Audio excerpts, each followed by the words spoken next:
My name is Jean Reynolds, and I'm the programming coordinator for the Chandler Public Library. And you've joined us for one of the Our Stories monthly series programs. This is a series that looks at Arizona and local history each month. We have a great group of people that generally tend to join us. We are doing these programs online right now until we return fully to in-person programming at the library. This program series is a collaboration between the Chandler Museum and the Chandler Library. So we work together on the topics that we present.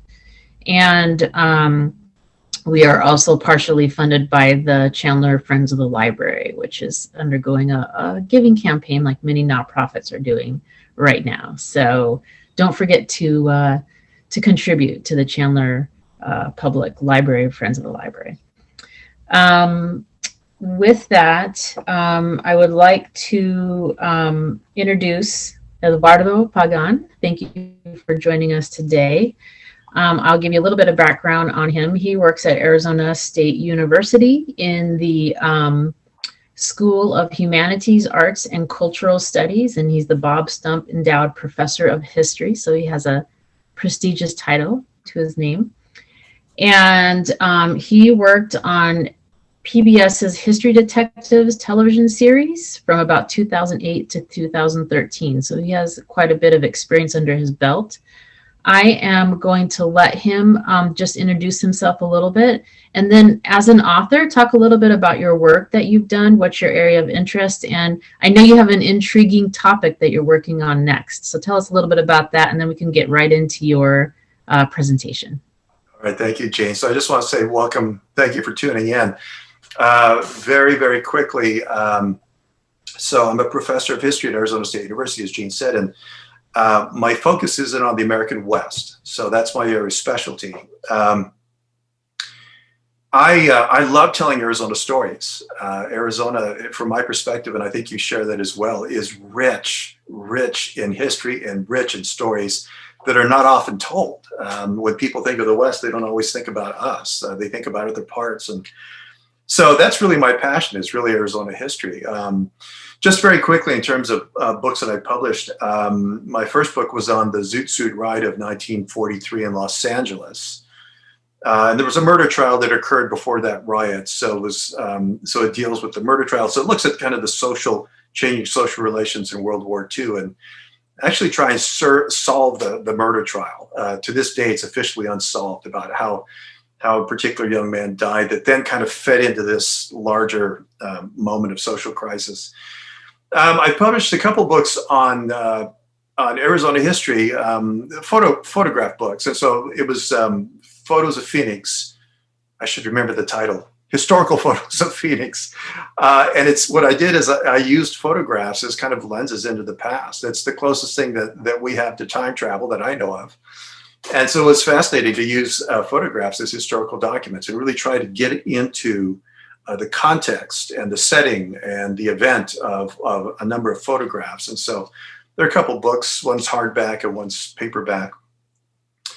And then I've got a book called Valley of the Guns. And this is where I look at the Pleasant Valley War. So some of you might be familiar with it's known as the Graham-Tewksbury feud. This occurred, kind of the high point was in 1887 in Arizona. And it was in present-day Young, if you're familiar with Arizona geography as well. It was called Pleasant Valley in the 1880s. And I take a different look at what happened. My basic premise is that everyone's got the story wrong because they're looking at the wrong things. And it had nothing to do with a family feud. And I shouldn't say nothing. It wasn't a family feud. That's not what drove the violence. And it certainly wasn't a conflict between sheepmen and cattlemen as well. There were other issues that I look at. To give you the thesis, that will be another presentation that I will dangle in front of Jean, because I'd love to devote some more time to that. Now, the current book that I'm working on, and I'm trying to be very short on this one, is I'm really looking at drug culture in the Old West. In the 19th century, after the Civil War, hard narcotics were over the counter and freely available. So we're talking morphine, of course, opium, heroin, cocaine, sold over the counter and used like people pop Tylenol today. They used it for every conceivable ache. So do you think there are problems with addiction? back then. There absolutely were, but you never hear about that when it comes to the Old West. So that's really what I'm looking at through the life story of one woman in Arizona that got kind of pulled into that life. So that's what I'm working on now. In the interest of time, let me go ahead and jump forward into my presentation. So what I thought I would share with you today is a story that I did on History Detectives. And this was my first season as a host. The show had been running for a couple of years before I was invited to join. And so when I first come on, I introduced myself as a professor at ASU, et cetera, et cetera. But I did that just so you understand why. It's because I was new to the show. And there's a longer story behind it. If we have time, I'm happy to answer that. So here's what I'm going to do. There we go. Okay. So I want to do just a very brief history of the Navajo people. They have a fascinating history. And then I want to do a brief history of Navajo rug weaving, so you understand some of the context to what was at stake in this investigation. And then I want to roll for you the story that we get. It's probably about 14 minutes long, about a very particular rug. But I've got to give you some background so you understand what was at stake with this particular rug. So very, very quickly. So the Navajo are Athabascan-speaking people. And in the red, in that map in front of you, is a map of where all the Athabascan speakers are. So you see that their homeland, if you will, is in Western Canada and on into Alaska. So to this day, the Athabascan tribe, you can find them up in Alaska. So the Navajo, the Apache, you can see their migration path all the way down from the Alaska area down into Arizona, into New Mexico, also parts of California. So that's important to understand to begin with, is that the Navajo are fairly new to the American Southwest by perhaps 500 years. Before they came, there were other people here. There were other civilizations. You know them as the ancestral Pueblo people, the Hohokam, the Sinawa, the Mogollon, the Papayan. So my point is that Arizona is a place of ancient history, of fairly advanced, from my perspective, communities that lived here at one time. So this is just very quickly about how ancient Arizona history is. It goes back. This is just a very quick map to show you of the different cultural groups that existed. And we don't know what they call themselves. These are our modern names: the Sinawa, the Papayan, the Hokan, the Mogollon, ancestral Pueblo as well. But these were like the dominant groups that were here before the Navajo came. And this is an image very quick. I mean, this is just to characterize these groups. They were advanced in architecture and planned communities. I'll show you an image in just a moment. If you haven't seen the ruins around here, you know exactly what I'm talking about.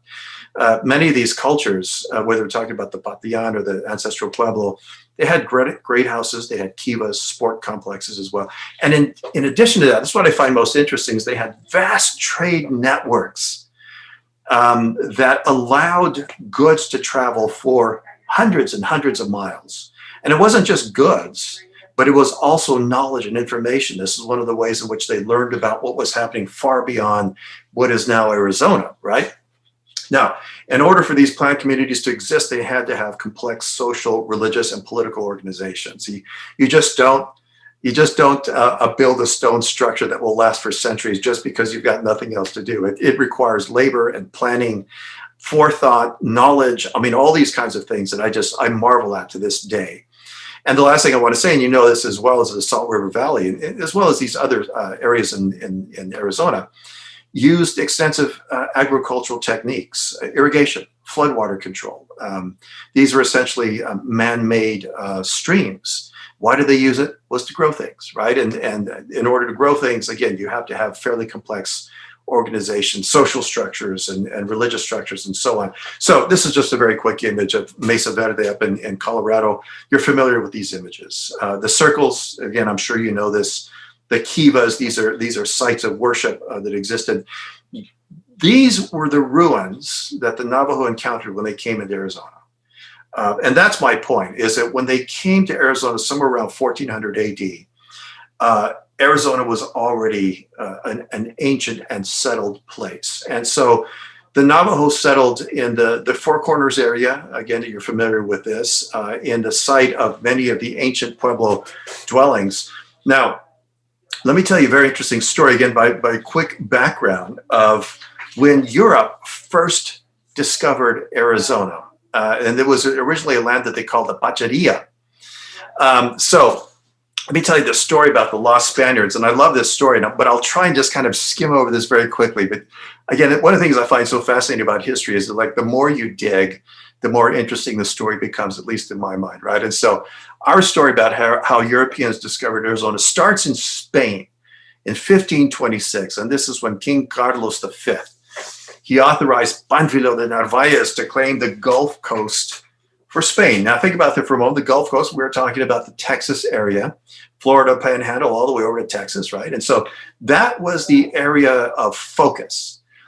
Now, the stipulation in authorizing royal funds to be used for this exploration was that the king's trusted advisor, the budgetary director, had to go along. And his name was Alvar Núñez Cabeza de Vaca. It's another name you're probably familiar with as well. But he had to go to make sure that there were no cost overruns, which I find interesting as well, is that people are people no matter what time you're looking at. So the Narvaez expedition sets off in 1527 from south of Spain, Cadiz. So they leave with 450 soldiers, officers, slaves, 150 sailors, wives, and servants. So it's a pretty large group. Here's the bottom line, is that this exploration meant disaster after disaster. So they finally land into Cuba. They resupply with water and food and things like that, and they sail up to the Florida Panhandle. Now, this was their plan, was that they had ground troops, and they offloaded the ground troops somewhere around Tampa Bay. And the plan was that the ground troops would march northward on the ground, and the ships would follow along in the water, and then they would meet up somewhere around Appalachia Bay, somewhere around there. Now, the ground troops themselves, they encountered a very hostile resistance from the natives, and so they were whittled down, basically. Their forces, people died, they got sick, they got lost. So as they march northward and try to find exploitable resources, they can't find anything. And so by the time they reach their predestined rendezvous site, the naval forces were nowhere to be found. And so the ground troops were on their own. And so what do you do in that situation? And so what happened was that Narvaez decides to construct 4 watercraft, rafts, and sail across the bay down to Veracruz. That was the plan. The flaw in the plan was this, is that they were unfamiliar with hurricane season in the Panhandle area. In fact, the entire Gulf Coast, they're unfamiliar with it. And so as they set out to sail across the Gulf, they encountered a hurricane which blew them back. They lost 2 of their rafts. And by the time that the expedition reached land again, and they were kind of shipwrecked, there are only 86 survivors at that point. And so their only choice at that point, as they realized they couldn't sail across, was to travel overland all the way down to some Spanish outpost in New Spain, which is Mexico at this point. So that was their plan. 86 people set out overland, following the coast, trying to find a Spanish outpost. By the time that they arrived, that they actually find a Spanish outpost, there were only 4 survivors of that expedition. Now, we suspect, we have a pretty good idea as historians, that they traveled somewhere through Louisiana, Texas, New Mexico, and Arizona. These are the 4. These are the name of the 4 individuals that survived. And they didn't find an outpost. It was actually a Spanish slave raid that was in northern Mexico that came across these 4 survivors. And this, to read the account of this, the slave raiders couldn't believe their eyes, that these were fellow Castilians that were out in the middle of nowhere. Here's a name that I want to identify. It's number 4, Mustafa Azemuri Esteban. He's also known as Esteban Dorantes or Estebanico. He becomes important in just a moment. Now, he himself was not from Spain. He was from North Africa. And again, if you're familiar with the history of Spain, for about 800 years, Spain had been settled by Muslim speakers, by the spread of Islam. And so Esteban Dorantes or Mustafa Azemuri was actually North African. The others were Castilian. They were from Spain. So we don't know the routes that they took. Again, this is just a very quick map, a map of the possible routes that they took. Finally, somewhere right around Culiacan is where they encountered the Spanish slave raiders, and then they went back. Now, here's why I'm telling you this story. In the process of traveling overland for 6 to 7 years, Narvaez returns to Spain, and he files an official report. How did so many men get lost? How did the crown's money get lost essentially as well by this failed expedition? So in this report, he records all the information that they had encountered over the 6 to 7 years that they had traveled overland. They'd gathered lots of information about the tribes that lived not only around the coast, but also in the interior. And one of the stories that they heard was that there was a civilization called Cibola, that there were 7 cities, and that they were even grander than Tenochtitlan, which is now modern-day Mexico. This is the Aztec capital. And so, of course, the crown, once they get this report, and this overland expedition had heard many stories about Cibola, the crown decides to fund an expedition northward from Mexico City to find this civilization, these cities that were even grander than the Aztec Empire itself. And so in 1539, a Franciscan friar by the name of Marcos de Niza, again, a name we're all familiar with in Arizona, he was chosen to lead the advanced scouting party northward. And Francisco de Coronado would then follow with about somewhere between 2,000 to 4,000 troops. The number varies, but it was a very, very large party, advanced parties. They're moving northward. So who agrees to go along with Marcos de Niza? It was actually Esteban, right? He had been there before. He had seen the land. He knew the terrain. And so he agreed to go back and lead the scouting party northward. So with that, from Compostela, the Coronado expedition moves northward, and you see the red map. Now, they never found Cibola, as you know. They ended up somewhere in Kansas before they decided to turn around and come back. That's a whole different story that we can talk about later. But here's why I'm telling you this, is that by all accounts, the Coronado expedition enters into what is now present-day Arizona. And this is what I want to share with you. This is when they first encountered the people that they called Apachus de Navajo, the Athabascan speakers. And this was the description of the people they encountered. They lived in tents made of tan skins of the cows. Now, of course, there weren't cows. They're talking about buffalo. They travel around near the cows, killing them for food. They travel like the Arabs with their tents and troops of dogs loaded with poles. These people eat raw flesh and drink blood. They do not eat human flesh. Let me pause here. That was one of the fears of the Caribbean people in Cuba and Puerto Rico as well, is that they were cannibals. That's why they were going, oh, these guys are okay because they don't eat us. They're faithful friends. They're able to make themselves very well understood by means of signs. They dry the flesh in the sun, cutting it in thin like a leaf, talking about beef jerky. And when dry, they grind it like meal to keep it and make a sort of sea soup of it to eat. They season it with fat, which they always try to secure when they kill a cow. They empty a large gut and fill it with blood. They carry this around the neck to drink when they are thirsty. This is kind of the first protein shake, not to be too graphic about this, but this is why the Apachus de Navajo carried around sacks of blood with them. It's a quick source of protein for them. Now, this was the terms I said before that the Spanish called these people Apachus de Navajo. Clearly, you will see that it sounds like Apaches of Navajo. And in fact, these Athabascan speakers, when they came into Arizona, at one time they were one group.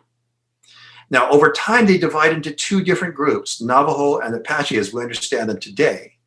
But at one time, they were unified. So the Apaches are Athabascan speakers, and the Navajos are Athabascan speakers as well. As time develops, the Navajo develop a complex economy. And that economy, as well as the Apaches, depended upon domestic production. So they grew some of their own food, trade, but also raiding. And the Navajos were very fierce protectors of their land from any outsiders. It didn't matter whether they were fellow Indian tribes or from Americans or Europeans. They were very, very resistant. This is Dineta. This is the traditional Navajo homeland. from the four different geographical sites, just to orient yourself on this. Let me skip over this in the interest of time. The only purpose in just showing this with you is, again, even though they were raiders and traders, again, their expanse was very, very far, far down into Mexico, and far to the west, and far to the east, far to the north as well with the Utes. So like the ancestral Pueblo and the Hohokam, their trade routes were really quite extensive as well. So they had a lot of information about what was happening to the south and to the west and to the east long before Europeans or Americans set foot into what is now modern day Arizona. Let me tell you very quickly about the Pueblo Indian Revolt. And I'll tell you why this matters in just a moment, right? So 1680. The map that I have before you is focused in on New Mexico, and these are the Pueblo people in the Albuquerque area. 1680, the tribes and the communities in this area unite together to expel the Spaniards from their presence, led by Popea. Again, for those of you who are familiar with this story. They succeed. For 12 years, they succeed in expelling the colonists from their area. Here's why this becomes important. When the Spanish colonists fled their settlements in the New Mexico area, and they actually fled down to El Paso, that's where they all took refuge, they left their livestock behind, which included horses, cows, sheep, whatever else they brought with them as well, pigs. This is why this becomes important then for the Navajo story. This is when wool is introduced to the Navajo. Now, weaving had always been an important part of the Navajo people. They used cotton before they used wool. But at this point, this is where then wool becomes an important part of their economy. I'll come back to that in just a moment. Now, let's fast forward in time.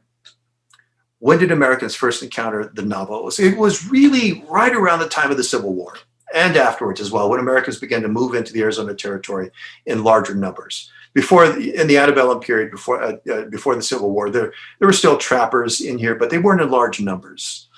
Now, because the Navajo were so resistant to any outsiders coming into their territory, into their land, the U.S. Army decides to break up Navajo resistance. And so in 1863 and 1864, this is the period that's known as the Long March, the Long Walk, where Navajos were rounded up and forcibly removed to Bosque Redondo, New Mexico. And this was done over winter months. Many of them died of exposure, starvation. It was a very, very difficult time in Navajo history, which to this day, now again, our focus is on Navajo rug weaving. You see elements of this story, this traumatic story, still found in the symbols of the rugs that they weave. Now in 1868, the Navajos agreed with the Americans, if you let us return to our homeland, we will no longer interfere with Americans coming in. And that was the agreement. And that's why the Navajo came back to the area that we're all familiar with in the Four Corners area. This is an actual picture of the Long Walk. As you can see, they have virtually nothing except what they can put on their shoulders. Now, weaving, as I mentioned before, Navajos have long been weavers before they encountered wool. The thing that I want to say about Navajo weaving is that everything about Navajo weaving has a significance beyond the material aspect of it. It's a very spiritual, intellectual endeavor. And I'll show you a picture of a loom in just a moment, kind of walk you through a few things. But I just want to point this, that when it came to Navajo rug weaving, whether they're using cotton or wool, it didn't matter. This was a significant moment for the weaver. This was something they didn't do just because, I don't know, we need some rugs today. I mean, it was a very focused intellectual and spiritual experience that they underwent. Now, let me just mention very quickly, railroads come to Arizona in the 1880s. The reason why this matters is that this is a time in which Americans and the rest of the nation discovered Navajo rugs. And then Navajo rugs become a commodity in the national market. And at that point, this is then where Navajo weavers really begin to ramp up not only the production, but also the styles begin to change to appeal to the American markets back east. And there were traders who increasingly appealed to the Navajo weavers to use brighter colors and bolder styles and things of that nature.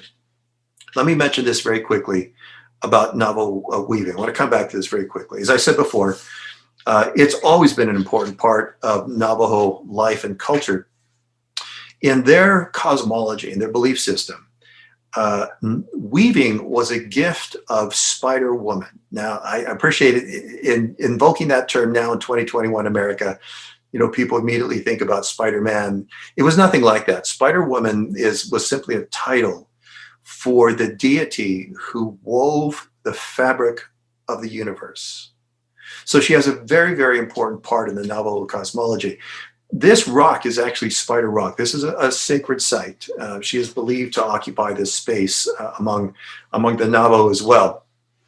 Naashje Ajja is her name. And she wove all of this together, this material world that we understand today. She wove this. And she also taught the Navajo the beauty way. So again, in Navajo cosmology, this is probably the preeminent chant or song that is celebrated. And it's all about finding balance in life with body, mind, and soul as well. And it was Naashje Ajja who gave the beauty way, this spiritual power through song to the Navajo to find balance and harmony in this life. And she also then taught them how to weave so that they could clothe themselves and they would have protection from the elements. And so again, I share this with you so you understand how significant weaving is. Again, it's more than just an economic production or even an artistic one. This is one that taps into their very origins of why life exists. Now, with that, and I mentioned very quickly, it's just I don't have time to kind of like go through every piece, but I just want to illustrate that everything is highly symbolic. So the wood at the very top, and forgive me of not knowing the actual technical term, but one time I learned it and I don't remember it now. But the beam at the very top, or the beams, represent the heavens, and the cords that are coming down represent the blessings from the heavens, the rain that comes to give nurturing life. And it goes on from there, right? Is it everything about this process teaches and connects to things that are very important to Navajo life. Now, very, very quickly, and I apologize that this graphic here is grainy. It's the best one that I could find online. Here's the quick point, is that different communities on the reservation develop different styles. And I want to focus in on the Gray Hills style. It's called the Yebiche rug. But just very quickly, different styles that are associated with different communities on the reservation as well. Let me talk about the Yebiche design rug. I'll show you a picture of that in just a moment. You need to understand that the early Navajo artisans of the 19th century and even into the early 20th century, they never signed their work. So to be able to tie a Navajo weaver to a specific rug is rare and important, and it gives enormous value to that rug, as you can imagine. We do know that there was a young woman by the name of Yanapa who lived in the Gallegos Canyon area up in New Mexico. She is believed to be the originator of what is known as the Yebiche design rug. She was the daughter of a prominent medicine man. She began weaving around the age of 16. She's believed to have perhaps made 4 rugs. Only 2 have been authenticated to Yanapa. So there are 2 more that are missing. So her rugs, as you can imagine, are highly significant. She was the originator of this style. She only made 4, and there are 2 that are out there that are missing. Now, let me tell you about the Yebiche design.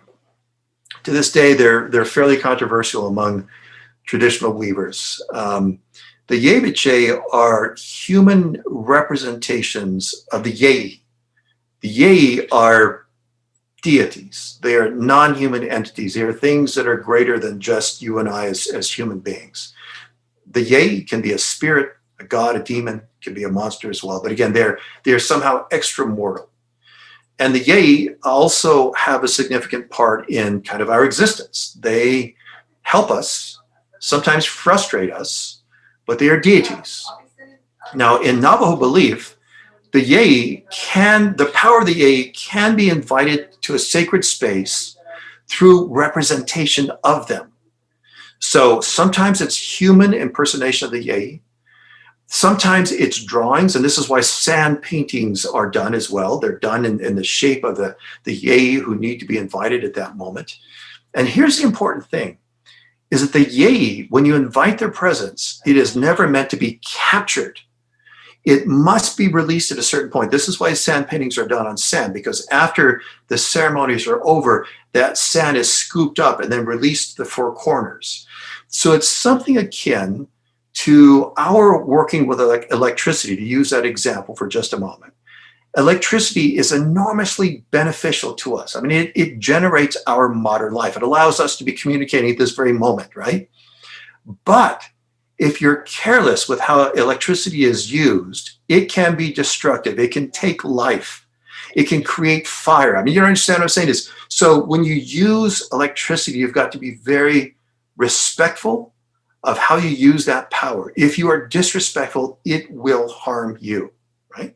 So this is how the yei then think about invoking the presence of the divine. You've got to be very respectful in doing that. If you are not, it can harm you. And I'll explain why this all matters right now. This is an image of the rug that we did the story on, that we investigated. One of the things I want to point out very quickly is if you're familiar with Navajo rug weaving of the modern period, I mean now, in the late 20th century, if you will look around the outlines of the rug, there is no line that is known as the spirit line. Basically, it's just a simple line from the design of the rug all the way to the edge. That's all it is. Symbolically, it represents the pathway of the power of the image that is being captured by this rug to escape. Without it, you're handling that power inappropriately and dangerously. So the first thing I want to point out is that there is something very unique about this rug. Whoever wove it in such a way that they wanted to retain this power, right? The other thing, two things I want to point out very quickly as well. You notice what appear to be swastikas. They're not swastikas.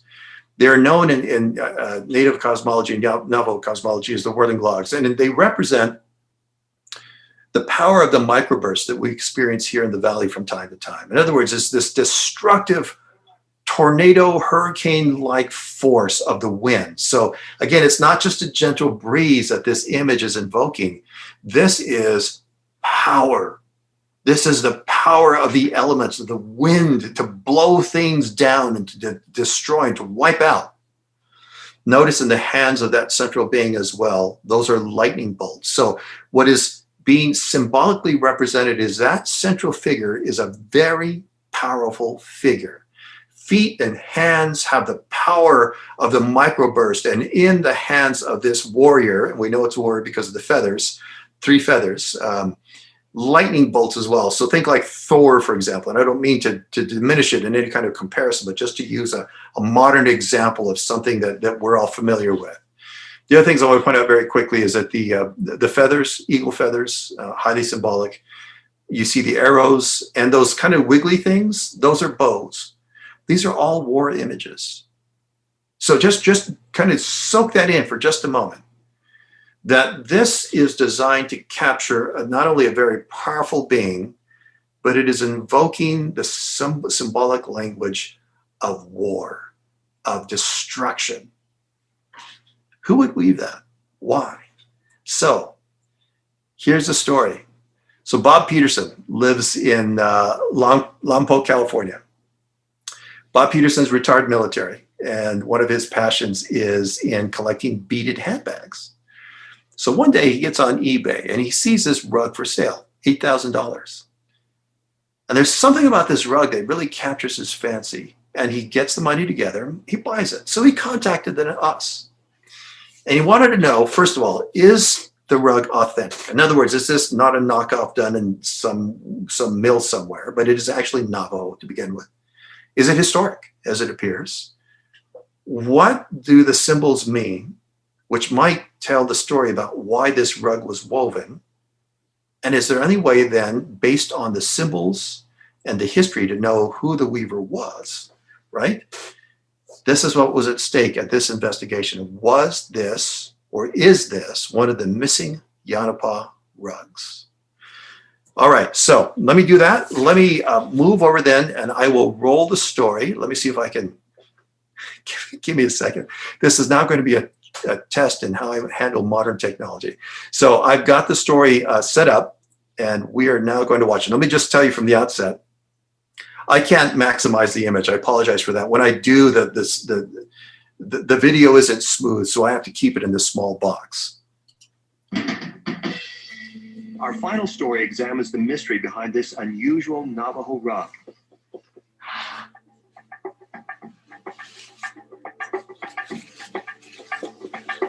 To the Navajo, weaving is more than a simple craft. It is a spiritual practice connecting the weaver to the spirits of earth and sky. Their symbols tell stories from Navajo beliefs. A cross can mean Spider Woman, the deity who is said to have brought the gift of weaving. A wavy line can represent the snake, bringing danger and threatening livestock. But tradition also holds that some symbols are too sacred for the loom. To capture them risks harm to the weaver or their family. Bob Peterson of Lompoc, California, has uncovered a rug with a series of baffling symbols. When I first saw the design on this rug, I thought, wow, this is something. I have never seen anything like it.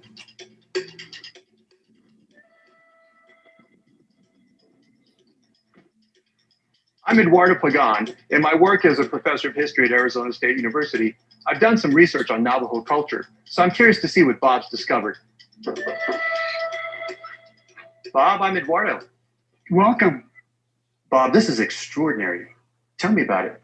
I am a collector of Native American beaded bags, and as I was searching the internet, I saw this rug and immediately was drawn to it. What was it that caught your attention? That central figure, the arrows and the design of it, it looks to be something very different, something special. Do you know where this rug came from? During the winter, Bob tells me he bought the rug from a family who inherited it from a Wyoming rancher. he would go to the Southwest, New Mexico, and spend the winters there. And they believe that he purchased this rug sometime between 1916 and prior to 1930. So what can I help you find out? I would like to know the history behind the symbolism, the figure in the middle, and perhaps we can put a identity on the weaver. Bob, these are very interesting questions. I'd like to take the rug with me, and I hope I can come back with some interesting answers. That would be great. The fabric is pretty thick. This certainly feels like it's wool, but I'm not a textile expert, and I've never studied rugs. Bob believes this is a turn-of-the-century Navajo rug, though he doesn't have any proof. I grew up in Arizona among Navajo kids, and Navajo culture has always been an interest of mine. So I do know a little bit about Navajo beliefs. And certainly some of the symbols on the rug, the feather, the arrow, those are from American Indian culture. But whether this is a period Navajo rug, I can't say. The one image that catches my eye is this symbol down here. Many people would associate it with the swastika, but it's an image that predates Nazi Germany, and many cultures around the world have used this image. To Buddhists, the symbol represents good fortune, and for the Navajo, it's known as the whirling log and symbolizes the four cardinal directions. The central figure is certainly compelling, though I'm not certain what it represents.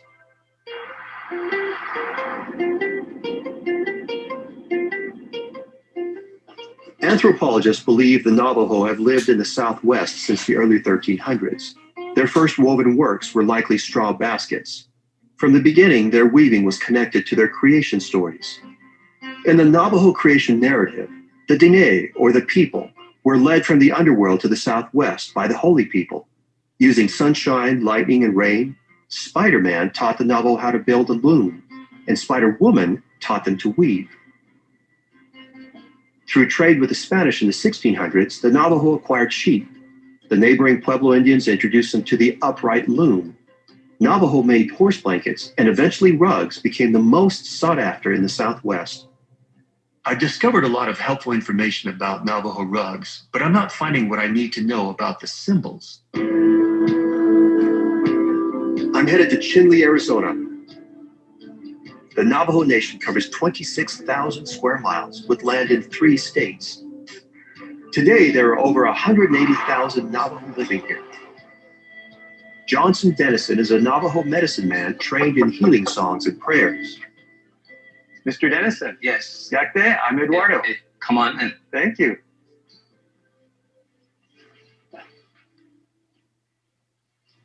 Can you tell me whether the symbols on this rug are part of Navajo culture? Yeah, these are the common symbols in the Navajo, but it's not common for weavers to weave something like this.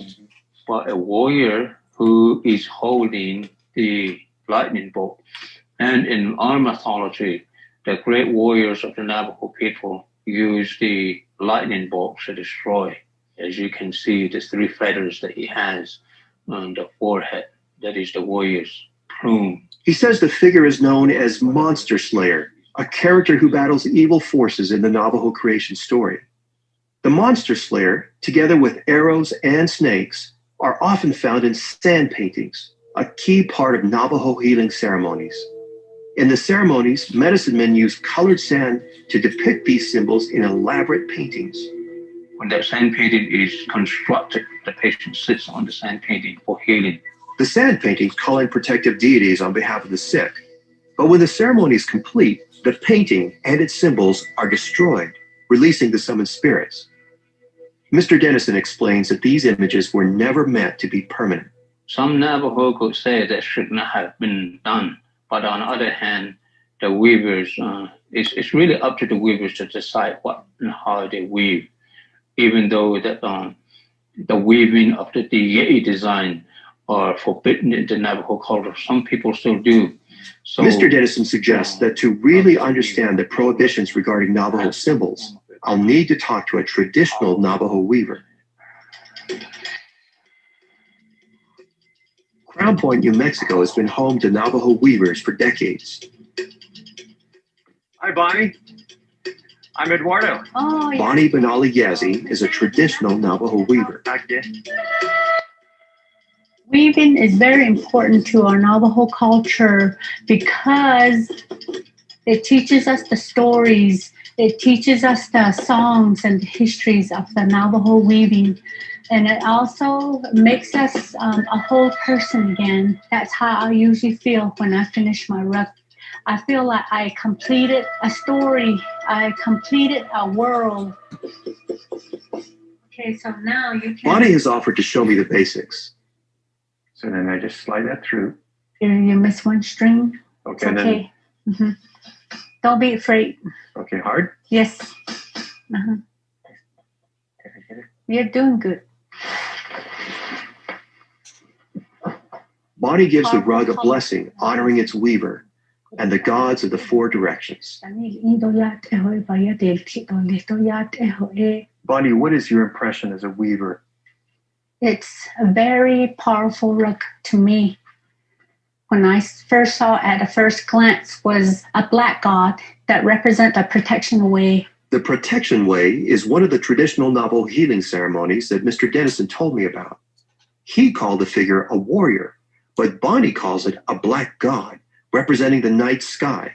Bonnie says this symbol, like many of the others, was never meant to be woven into a rug.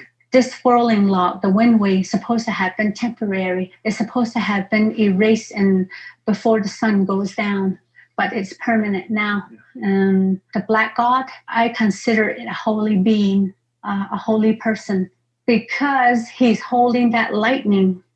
That is too bold for a weaver to weave. Bonnie, did the weaver break a taboo in weaving these sacred symbols in this rug? Yes, she did break a lot of taboos. And they did say that when you break a taboo, what nature's laws that you have broken, you will walk into it in the future and it will harm you. I asked Bonnie why a weaver would contradict Navajo practices. She tells me that her community's weaving tradition shifted over 100 years ago after a tragic chapter in Navajo history. In the mid-1860s, thousands of Navajo and Apache were herded from their lands and held captive around Fort Sumner, New Mexico. I remember this from my reading. After a 5-year enforced exile, the Navajo returned to their homeland to find their herds decimated and fields destroyed. Trading became an economic necessity, and Bonnie says this had an effect on weaving and its connection to the Navajo's spiritual life. The traders had a lot to do with influencing and changing the way of Navajo weaving. They told the weavers to start weaving a more bolder type of design that will sell.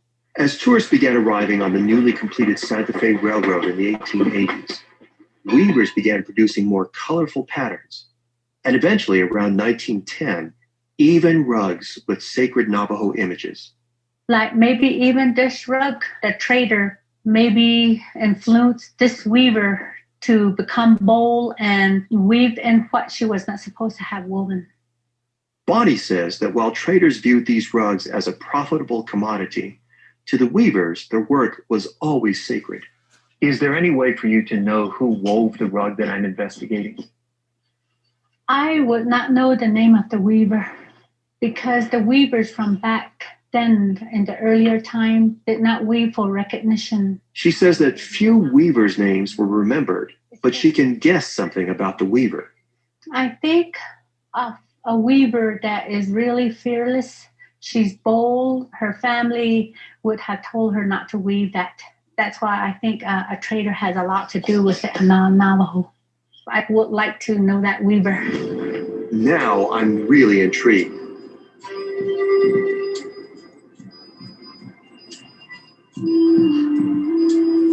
I'm at the Notatine Trading Company and Museum in Cortez, Colorado, which sells Navajo rugs purchased from local weavers.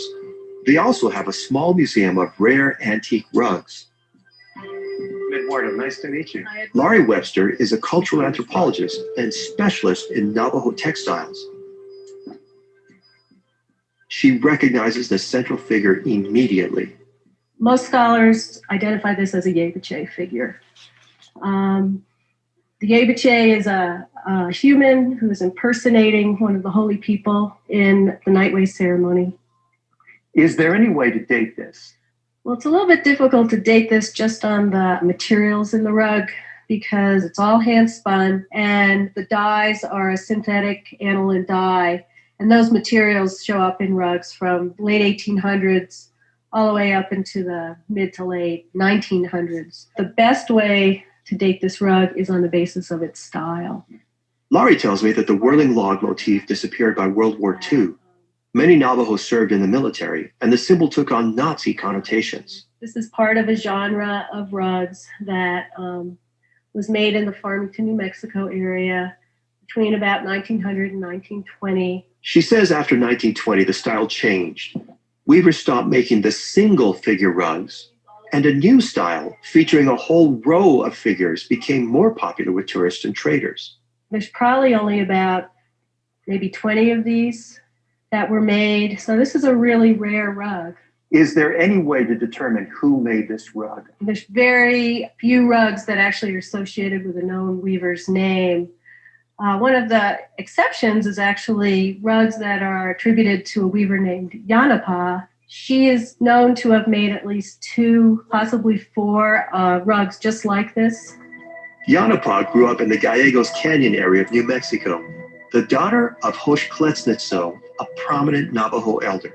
She would have been intimately familiar with the symbols and stories of the Navajo. Laurie tells me that when Yanapa was 16, she married Richard Simpson, an Englishman who ran the local Indian trading post. It's believed that she wove her first Yebiche rug soon after her wedding.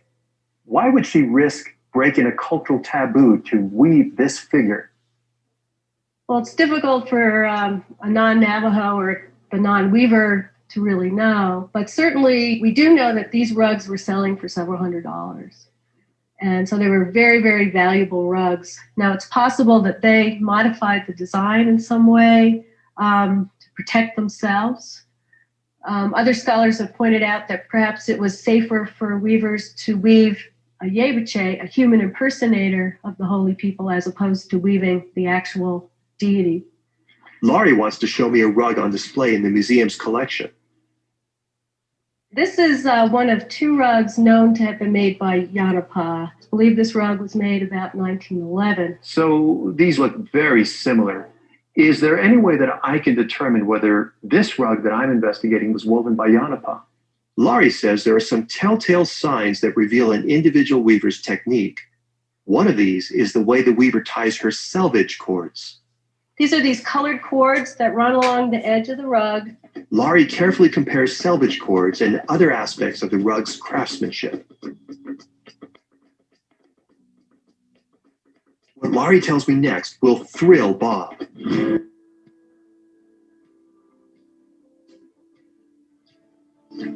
Bob, in a lot of ways, the story is much larger than just the rug itself, but involves the history of weaving among the Navajo people, both from an economic perspective, but also from a spiritual perspective. The first question you asked me to answer is, who was the central figure in this rug? I tell Bob that Mr. Dennison saw the figure as a monster slayer. Bonnie interpreted it as the Black God. And Laurie's verdict was a Yebiche dancer. All are ceremonial figures. Very interesting.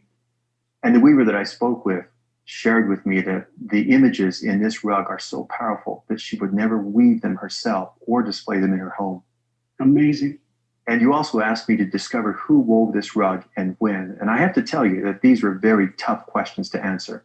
But I was lucky enough to find an expert in historic Navajo textiles who was able to provide some of the answers. There's definitely a lot of similar attributes between these rugs. The lazy lines are laid out in the same way. The end cords and side cords are twisted in the same direction. And what does that tell you?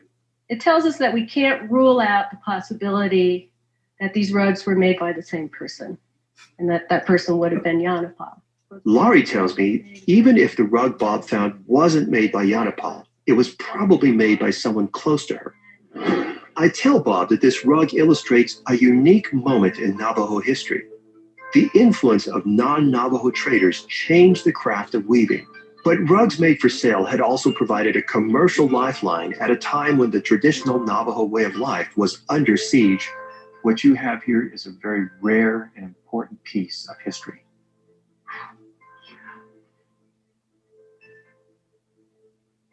I'm speechless. Yeah. It's much bigger than what I thought it was. This is a significant artifact. Yanapah is only known to have made 4 rugs in her short lifetime. She died at 24 of tuberculosis, one of the most common causes of death at the time.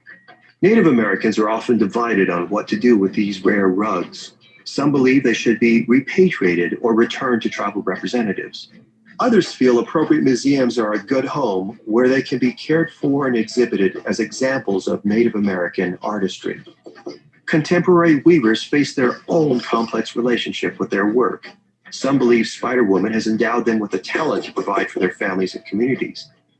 Others hold that the commercial marketplace is not appropriate for a spiritual gift. For more of my interview with Johnson Dennison, visit History Detectives on the web at pbs.org. Okay, so I know we've just got a few minutes left in our presentation. So let me tell you what I believe is the rest of the story, and I'll try and do this quickly to respect your time. I believe, and the producers disagreed with me, and this is why it didn't make it to the actual story that you saw. I believe that what was going on was that you remember that Yanapah was married at the age of 16. It was an arranged marriage. It wasn't one that she had chosen for herself. Her father was very prominent in the community in the Gallegos Canyon area. Richard Simpson was a trader. He's perhaps the most wealthy individual there. We know Richard Simpson from England. We know that he was married previously. To our knowledge, he was not divorced. I don't know if that factored in at all, but this was not an arrangement of her choosing.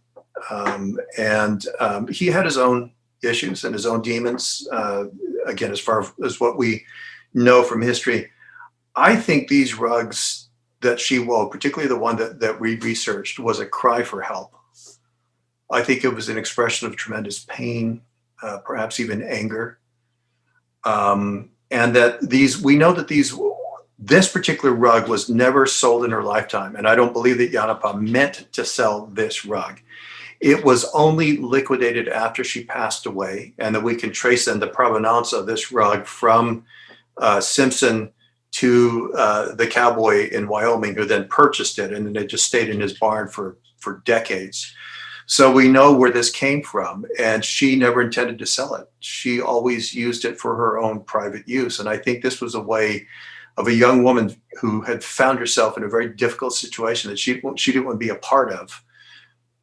There's a way for her to draw from her own heritage and belief and to roll this out as a kind of prayer rug and call upon the strength of the universe help her, to protect her, to even do away with whatever challenges she was facing at the time. I think that's what this rug was all about, quite honestly. I think it was an expression of her own personal trauma for her situation that she was in. But that's my reading. I couldn't get any other Navajo rug expert to actually confirm that. Excuse me. So that's why that was not on the final version on PBS. But I truly believe that that's what that rug was about, for the reasons that I just shared with you. So we have just a few moments left. So if there's anything that you'd like me to talk about, I'd be happy to do that. But thank you for sharing your time with me for this presentation. Yeah, so if any of our participants have any questions or comments for Dr. Pagán, please unmute yourself and ask away.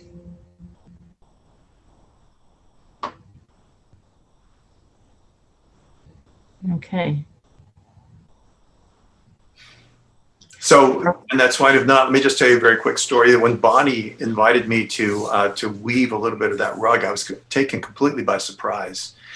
And I was really honestly nervous because it was, my understanding was that this was really kind of a personal thing she was inviting me to do. I don't know if that's even the right word, but given that the rug was such a personal expression of her and her mind, that then to allow me then to weave something in and bat it, I was taken by surprise, and I was very nervous that time. I was told afterwards she took it out and did it properly because I wasn't hitting it hard enough, and that's fine. Like I said, it's perfectly her rug, but yeah, I was nervous, and I swear I could see a little bead of sweat on my forehead as I was doing that. Okay. Well, Dr. Pagán, thank you for joining us today. It was a fantastic presentation. Just some really interesting history there and kind of looking at a piece of our culture and our community in Arizona. Really enjoyed your time and appreciate you coming and presenting today, and hopefully we'll have you back. All right. Thank you so much for the invitation.